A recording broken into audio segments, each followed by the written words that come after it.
Welcome back. As players of the Elder Scrolls V Skyrim, we are intimately familiar with the Civil War questline of that game. Even though the Civil War dominates much of the quest and story of Skyrim, it's fascinating to learn that, for the rest of Tamriel, the Civil War in Skyrim is seen as more of a sideshow, with the real war being the soon approaching Second Great War between the Aldmeri Dominion and the Cyrodiilic Empire. A war that I believe the Empire will undoubtedly win, and that will end up being a great loss for the Aldmeri Dominion. And since many of the theories around Elder Scrolls VI center around the role of the Second Great War in that game's storyline, today I thought it'd be interesting if we examined why I believe the Empire will undoubtedly win this war. But before we get into that, we'll first need to go over the lore of the First Great War between the Aldmeri Dominion and the Empire. Don't be alarmed though, as we won't be going over every single detail about the war, but we'll be talking in broad strokes. As I said before, the war involved the Aldmeri Dominion, which is a nation that emerged in the Somerset Isles based on the ideas of elven supremacy. It quickly expanded across the Somerset Isles and eventually united itself rather forcefully with the area now known as Valenwood, home of the Wood Elves or Bosmer, later expanding into the Khajiit homeland of Elsewhere, absorbing them as a client state. Although nominally the Aldmeri Dominion is a union of these three peoples and their nations, it functionally is a top-down government led primarily by the Aldmer, or High Elves. Due to their policy of elven superiority, they tend to look down on any of the other races of Nirn, including other elves. The Empire, I'm sure, needs no introduction, being a continuation of the Empire founded by Tiber Septim, though after the end of the Septim Emperors in Oblivion, it's now ruled by the Emperor Titus Mede II. The war was ultimately instigated by the Thalmor themselves. Sensing that the Empire was weak due to years of military struggle, the Thalmor made a list of demands of the Emperor, many of which involved paying large sums of money to the Thalmor, banning the worship of Talos, disbanding the Blades, and ceding large areas of Hammerfell to the Dominion.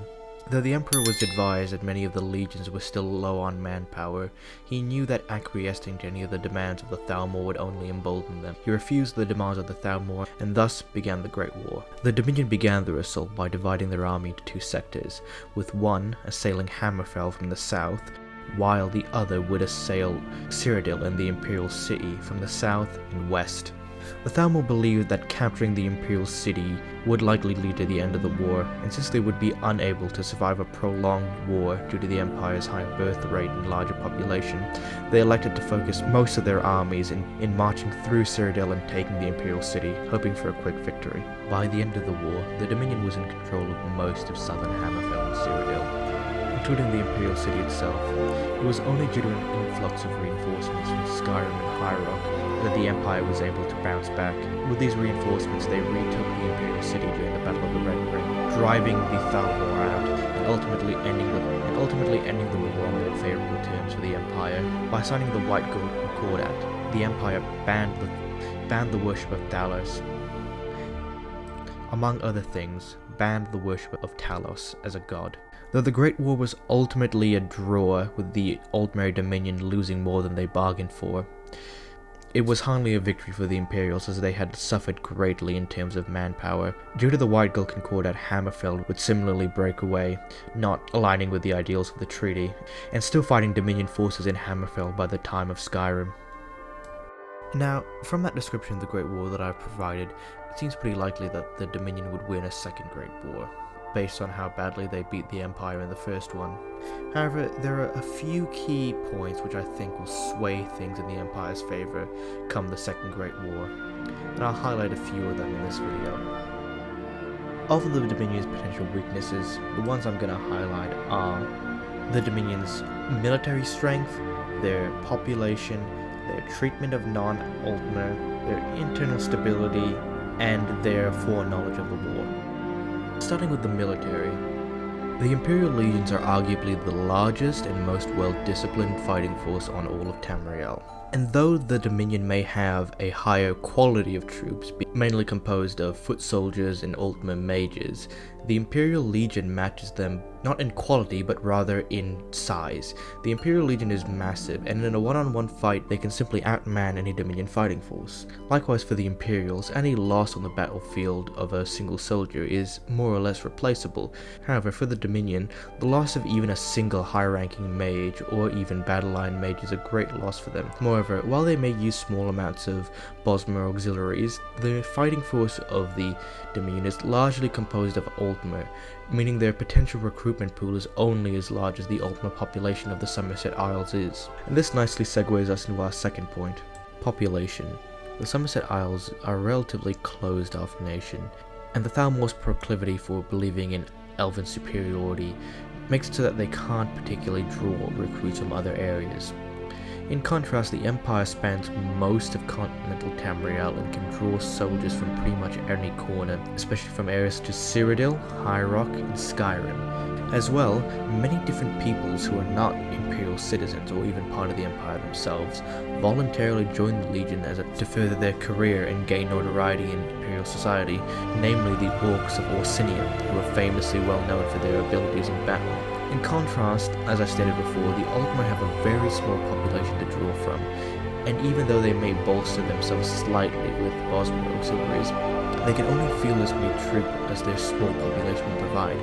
Provide that with the fact that the Empire spans so much territory that they can more or less outbreed the Ultima by virtue of their higher birth rate, meaning that in any kind of protracted war against the Empire, the Dominion will invariably lose, which lends credence to their strategy in the First Great War to essentially cut the head off the dragon early in order to not have to deal with a protracted long siege of Imperial territories where their vastly superior military numbers and population would eventually bring the Ultima to heel.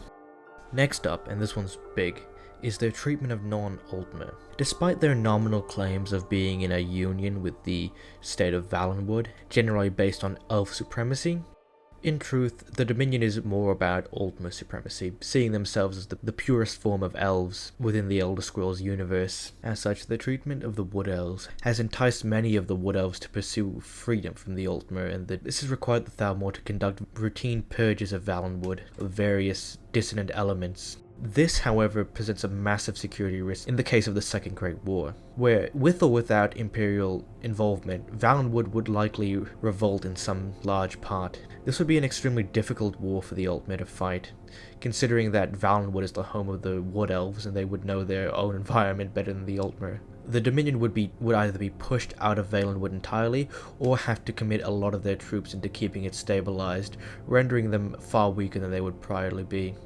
This also presents a massive flaw in their internal stability. Though the Dominion likes to prop themselves up as being a shining beacon compared to a failing empire, they're just as rife with issues as the Empire is. As stated before, their internal divisions with the Bos are particularly noticeable.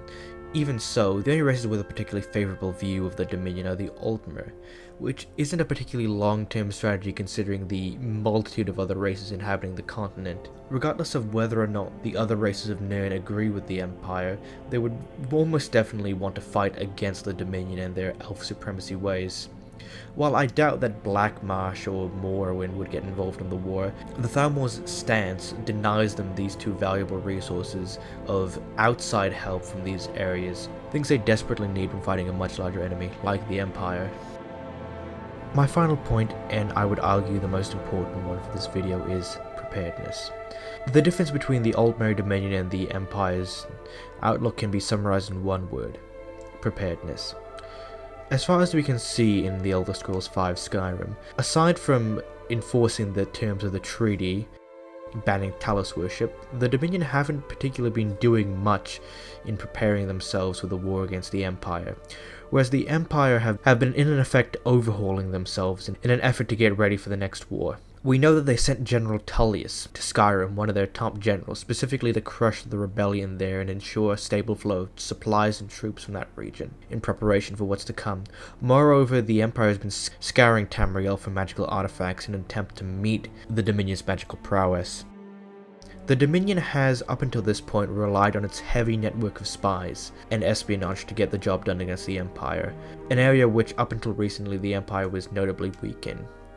This was in large part due to the Blades and their ineffectiveness as a secret intelligence organization. Following the disbandment of the Blades, much of the Empire's resources have gone into the Penitus Oculatus and their efforts as a counter-espionage unit. As I said before, as far as we know, the Dominion hasn't done much in the way of expanding themselves and pressing any kind of advantage, to the point where they're struggling in Hammerfell, being held back by the still fighting Redguard forces. The question then arises, if the Dominion was unable to take Hammerfell now, despite all the advantages they've had, what chance do they have against a reformed and refortified Empire? Hopefully this video has been good food for thought, especially since Elder Scrolls 6 should be coming up any day now, though we have all been saying that for the past few years.